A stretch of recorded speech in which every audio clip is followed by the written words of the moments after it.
Okay, so for homework assignment 2, we need to solve problem 12.7, which I looked up here on the textbook is this one.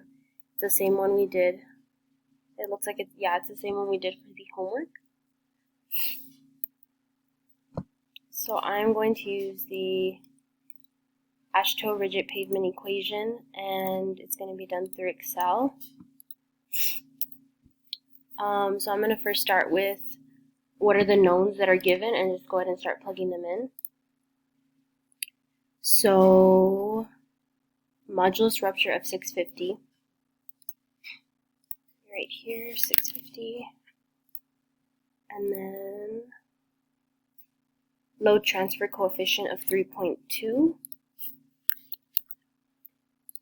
And then a serviceability loss from 4.5 to 2.0. So since in the equation it kind of already accounts with the 4.5, should be right here. This is 4.2, it's 4.5, and this one as well. Okay. Wait, no, why did it not? It's 4.5. Okay. And then so our terminal serviceability is going to be 2.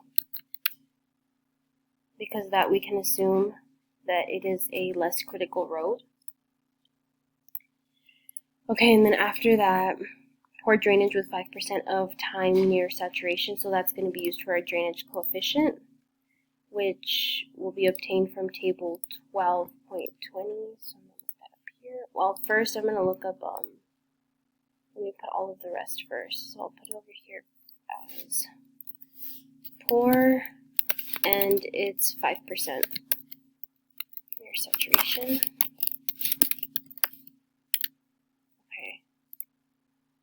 I think that's what's given, and then we know that our EC, which is our elastic modulus of concrete, is 4 times 10 to the 6.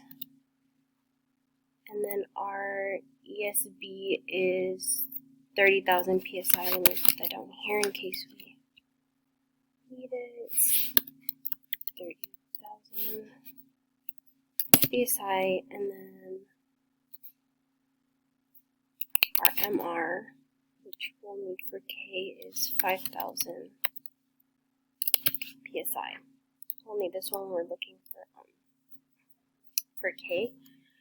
And then we also know the thickness is 8 inches. That is our thickness of the slab. And then, so the question says that we have to solve it without the reliability term. So that would mean that this one we can just set as 0. And our standard deviation for rigid pavements is usually 0.39, but in this case it won't matter as much because the normal deviate is kind of going to cancel it out since it's multiplied to one another in the equation. And our normal deviate is 0. Okay, so now I'm going to look for the drainage coefficient in table 12.20. Get up here. 12.20.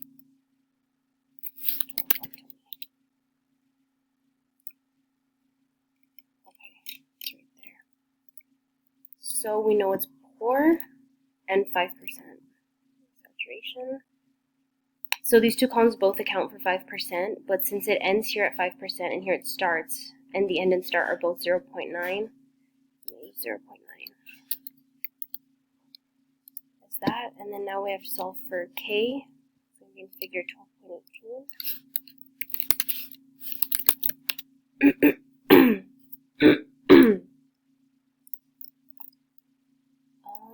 Let's see. Where is it?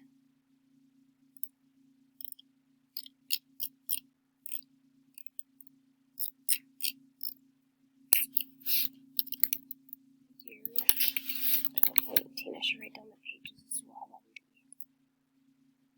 Excel, so it could be faster.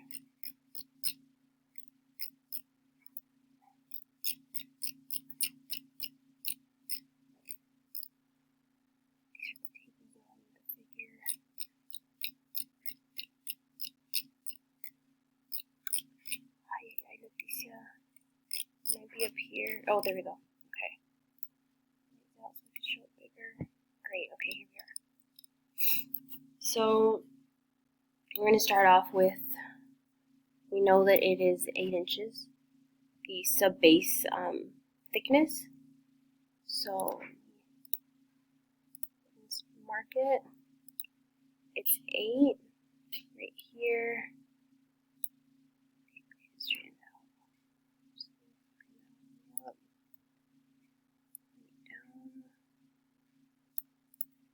Okay.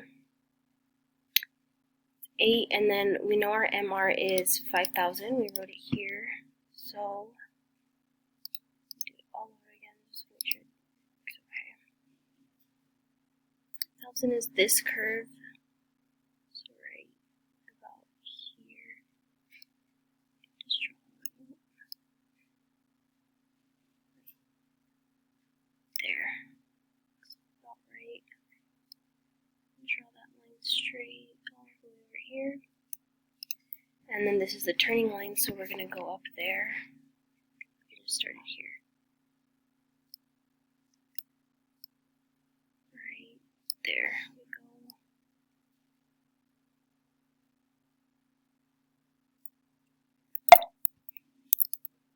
go. Okay. And so now we need our subbase elastic modulus, which is also given to be 30,000 psi. So that would be like around here. Right here, I'd say.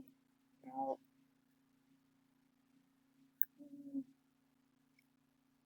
No, we don't want a little bit. Okay. Just draw a straight line and then we'll fix it to how it's supposed to go. So it's 30,000, it's like right about there. There. Okay. So now we'll just zoom in to see what our modulus of subgrid reaction is.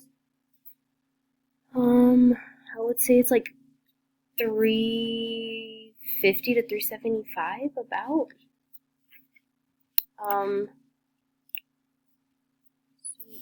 350 right there. And that's pretty much it. Now we have our performance traffic, which is what we're looking for. And this is our answer. Thank you.